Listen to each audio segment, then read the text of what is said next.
Shalom, my friends, this is Max Joseph, and I'm here because it is the first day of December, which means that it is time for the predictions. To give a quick rundown, the predictions will be a video that will be released on the first of every month and will feature my predictions for the upcoming Academy Awards. Each category will feature the maximum number of nominees possible, with an additional few that are the next in line, and then I'll also include the big snub that should make it. I'm not going to go into detail about every single pick because then the video will be 9 hours long, so I'll always talk about my pick to win and then some other highlights on the list. But before I go into my predictions, please make sure to like this video and subscribe to my channel and ding that little bell to get notified whenever I post new videos. And so, here are my predictions for the 2020 Oscars, December edition. Best Picture. First things first, I still believe that Irishman is going to win. I just don't know if I can change that. In a year as strong as this one, I think that the smart choice is to go with Scorsese, De Niro, Pacino, and Pesci. It is a remarkable piece of cinema, and no, I will not be going into what cinema is. That's for another video. However, I think Parasite is one of the best films I've ever seen. 1917 may end up winning a few tech Oscars, and I could see it raking in this one. And the strange part is that I don't think that 1917 will have a single acting nomination. And I believe the last time that there was a Best Picture winner with 0 acting nominations was at the 81st Academy Awards in 2009 when Slumdog Millionaire took home 6 other Oscars. So 1917's chances are slim if you want to look at the numbers, but anything can happen, my friends. And I know you see it. Joker is officially in this 10. It hit the $1 billion club and is the first R-rated film in history to do so. With numbers like that and the support that it's receiving, we have to consider it for Best Picture. I have no doubt that it's not going to win, but it would be huge if it was able to somehow squeeze in here for a nomination. And a side note / request, I've said it before, in my opinion, this is the best year of film in the last decade, maybe the last 2 decades, and I think that the Academy should use all 10 slots for Best Picture.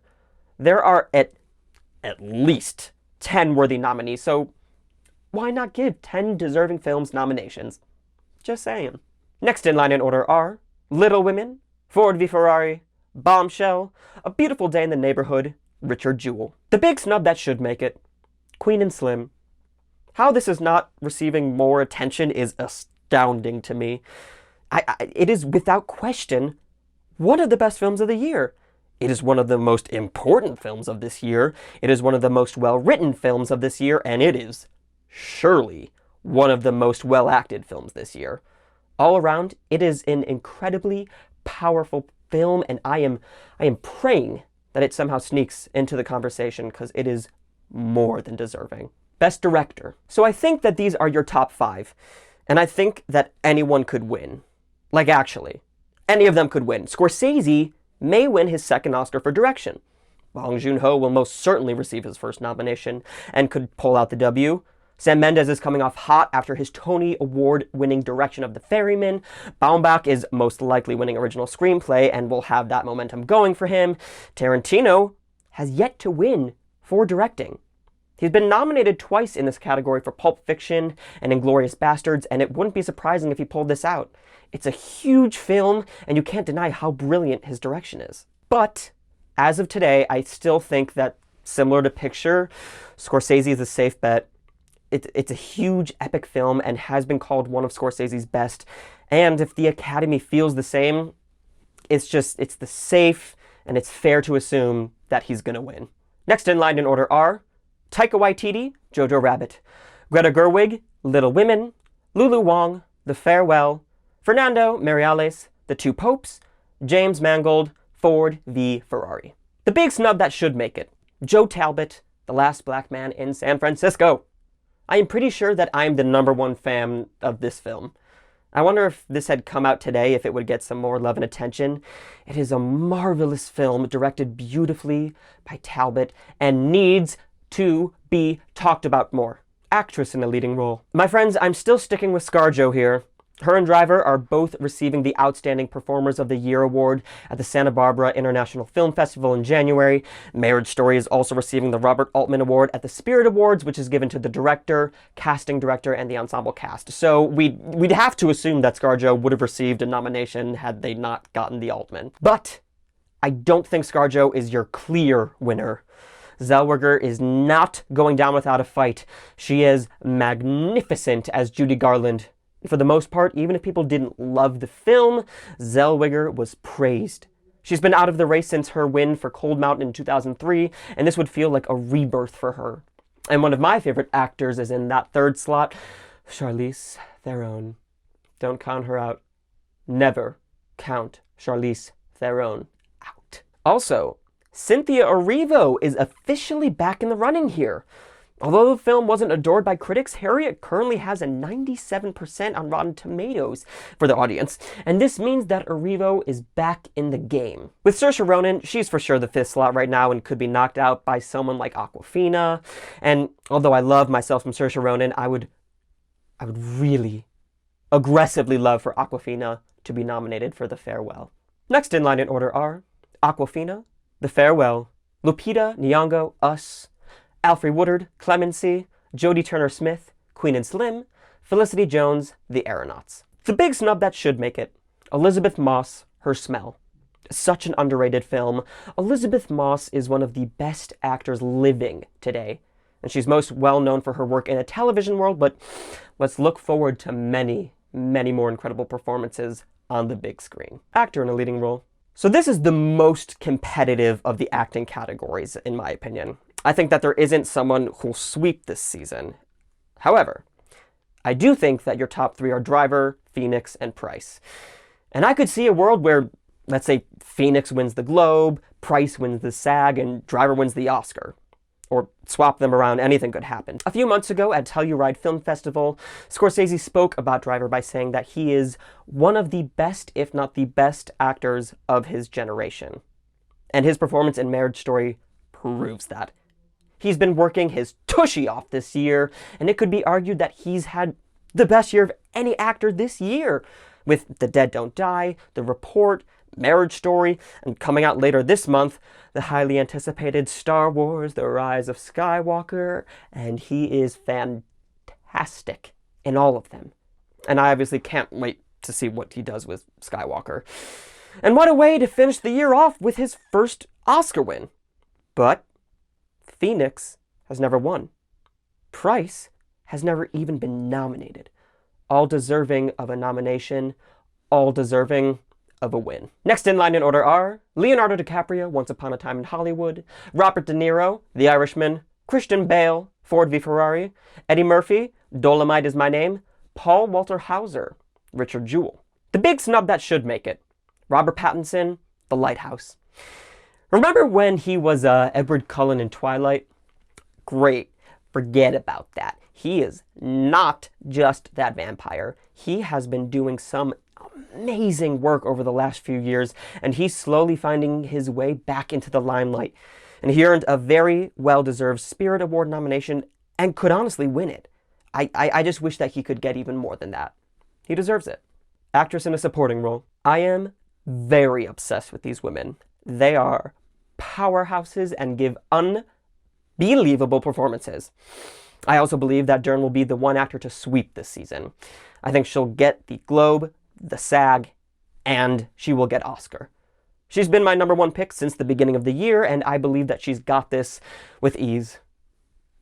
But I could see a possibility where Lopez just shocks the world and somehow wins. Dern has been nominated twice, but has never won.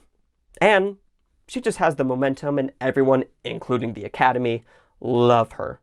Lopez has never been nominated for an Oscar. So even if she doesn't win, I'll be thrilled with her earning herself a nomination. Next in line in order are Annette Bening, The Report, Kathy Bates, Richard Jewell, Maggie Smith, Downton Abbey, Nicole Kidman, Bombshell, Thomasin McKenzie, Jojo Rabbit. The big snub that should make it, Taylor Russell, Waves. She is a beast. One of my favorite performances this year. She's 25 years old, a master of facial expressions, silence. Her line deliveries were honest and heartbreaking, and she's more than deserving of this nomination. I'm thrilled with her Spirit Award nom, and I'm hoping that she can gain more momentum from that. Actor in a supporting role. First, we have a new winner. I am officially changing my pick to Al Pacino in The Irishman. He's remarkable, and it's his best work in years, and the role just kind of feels more meaty to me compared to Pitt's. It will be Pacino's 9th nomination and 2nd win. The last time he was nominated was his first win in '93 for Scent of a Woman. So, it's been a long time. Pitt's been nominated 4 times and is yet to win, and I feel this just might not be his year. But no need to fear. He'll get his soon. His chances aren't gone, but I do think that as of today, Pacino has taken the lead. Second, I am thrilled to welcome Willem Dafoe in my top 5. I pray that he stays here, and I hope he starts to gain a little momentum. I don't think he has a shot at winning, but I'm praying he can manage to get his well-earned nomination. Third, Tom Hanks. I am so nervous that he won't be able to get here. He hasn't been nominated since 2001. And let me remind you of what he has done since then.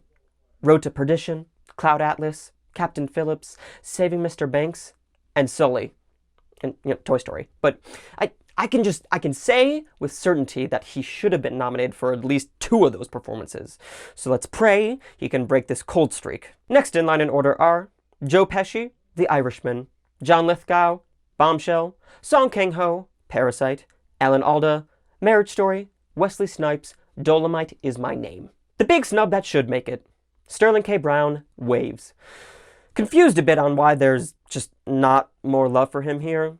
It feels like a very Oscar-worthy performance, and he is frickin' amazing, man. Original screenplay. This is an awesome category, and it is stacked. And until proven otherwise, I'm giving this to Baumbach's Marriage Story, which will be the first win of his career. And although Parasite might actually be the best screenplay, I think voters are gonna lean towards Marriage Story. But, once we see nominations for the Writers Guild, I think we'll have a better understanding of where we stand. But this feels like the right pick and the likely winner. Unless they decide to give Tarantino his 3rd Oscar. Next in line in order are Queen and Slim, Knives Out, Waves, Bombshell, Honey Boy. The big snub that should make it. Us. Jordan Peele. One of the most creative and original screenplays of the year, and Peele is one of the best writers working today, and he's changing the game for horror. An intense and exciting script that had me clutching my seat and holding my breath for minutes at a time. He's amazing, and I can't wait to see what's next for him.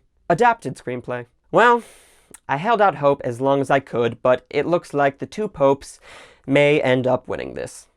I'm kind of distraught because I really wanted Jojo to win, and it still has the shot. And listen, it's no disrespect for Two Popes, because it's a brilliant, sharp script, but I just want this for Waititi.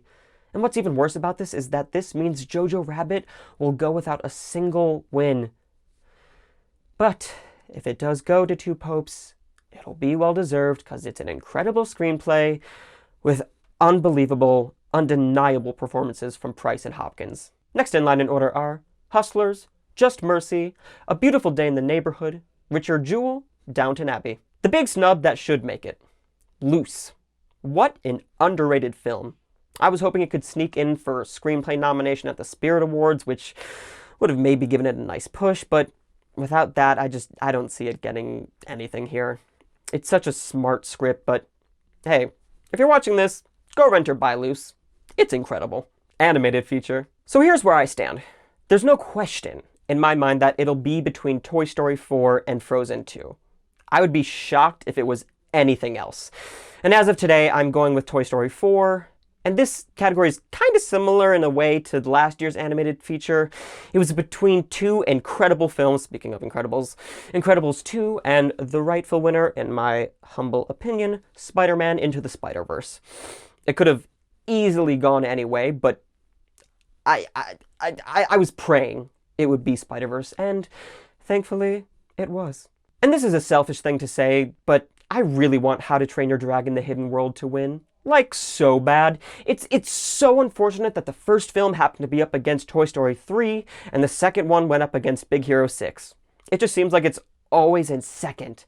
And so, although in my head, I know How to Train Your Dragon won't win, but my heart is rooting for it. Next in line in order are I Lost My Body, Oko's Inn, Claws, Spies in Disguise, Shaun the Sheep, Farmageddon. The big snub that should make it, The Lego Movie 2, the second part.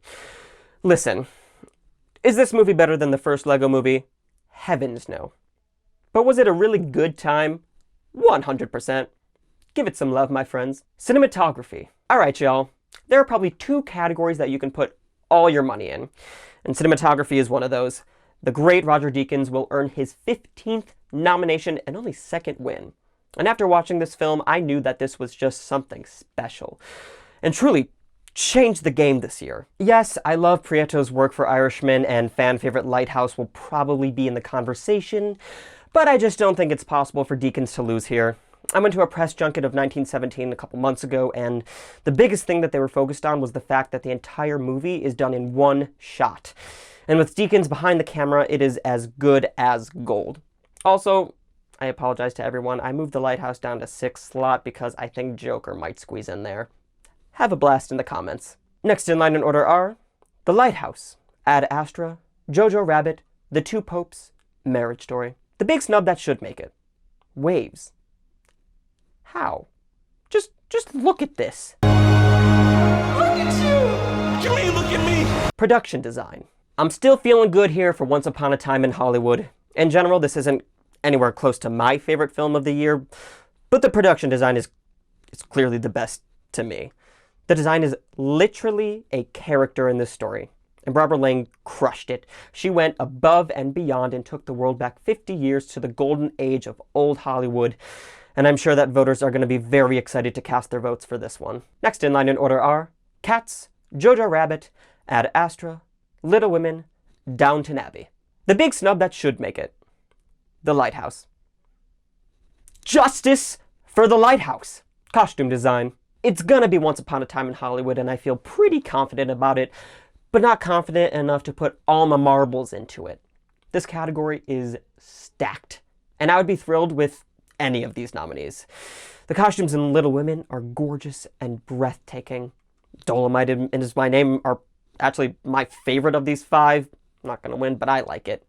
And for Downton Abbey, the costume designer did the costume design for 18 episodes of the TV series in 2014 and 15, so she already knew these characters, and it was a delight to see her return to this world.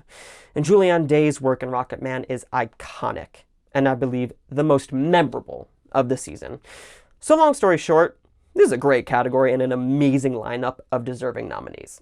Next in line in order are The Aeronauts, The Irishman, Jojo Rabbit, 1917, The Two Popes. The big snub that should make it. Judy. And we can thank the great Judy Garland for giving us such wonderful outfits for our costume designer to work off of. Beautiful work. Film editing. New winner here, I now have The Irishman winning film editing, and Ford v Ferrari moved down 1 slot. However, I wouldn't be surprised if either Ford v Ferrari or 1917 take over the night of. The editing in all 3 of these are so good, but the 3.5-hour Netflix film should win this one. But again, you have a race car movie and a war film. Next in line in order are Once Upon a Time in Hollywood, The Two Popes, Marriage Story, The Aeronauts, Star Wars, The Rise of Skywalker. The big snub that should make it. Waves. Maybe it's just me, but I thought Trey Edward Schultz and Isaac Hagee's editing was incredible. I genuinely believe this is some of the best editing this year. In general, I hope Waves gets more love. It's another knockout from A24, and it should be watched and nominated. Makeup and hairstyling. So something important and exciting to note is that the Academy will now have 5 films nominated in this category. There's no reason to not have it this way. And our first winner in the 5 nominees history will most likely be Bombshell. Look at this FYC Lionsgate made. It's perfect. And it is just so clearly your winner. But it could end up being a huge night for Irishman, and it just wins everything, including this. But I'd still say the smart choice is Bombshell. The prosthetics, the wigs, the everything, it's pure Oscar bait. Next in line in order are Avengers Endgame, Dolomite Is My Name, Downton Abbey, Rocketman, The Aeronauts. The big snub that should make it, Us. Not changing my pick from last month because Us deserves this nomination. Thank you, goodbye. Sound editing. No movement here whatsoever, at least in this top 5. 1917 should take this with ease. Ford v Ferrari has obviously done well for itself so far, but I just don't see a world in which it goes ahead of the World War I drama. Next in line in order are Joker, The Irishman, Rocketman, Avengers Endgame, The Aeronauts. The big snub that should make it, Harriet. One of the few strong things that were really, really strong in this film was the editing. So great job to Blake Lay and his team on a job well done. Sound mixing. Like I said last month, the film that wins one of the sound awards is gonna win the other. In the last decade, it was only in 2012, 14, and 16 when one film didn't take both sound categories, and I don't think that 2020 will join that list, which means that only 3 times this decade will one film not win both sound awards. Next in line in order are Avengers Endgame, Cats, Once Upon a Time in Hollywood, Ad Astra, Waves. The big snub that should make it, Judy. A musical always has a chance, and I actually thought the mix was wonderful. It was one of the few highlights in the film. Last year, Bohemian Rhapsody won, so I could see where Judy gets in here. Different movies, you understand the comparison. Visual effects. Yeah, I still think that Star Wars is gonna win, but I'm like 1 week or like a day from giving it to Irishman. I think this is just going to be a situation where we just kind of have to wait till the 20th when the finale to the Skywalker saga comes to a close before we declare a clear front runner. But I think that these are your top 4 and that 5th slot is up for grabs. Next in line in order are Ad Astra, Cats, Gemini Man 1917, Alita, Battle Angel. The big snub that should make it, Spider-Man Far From Home.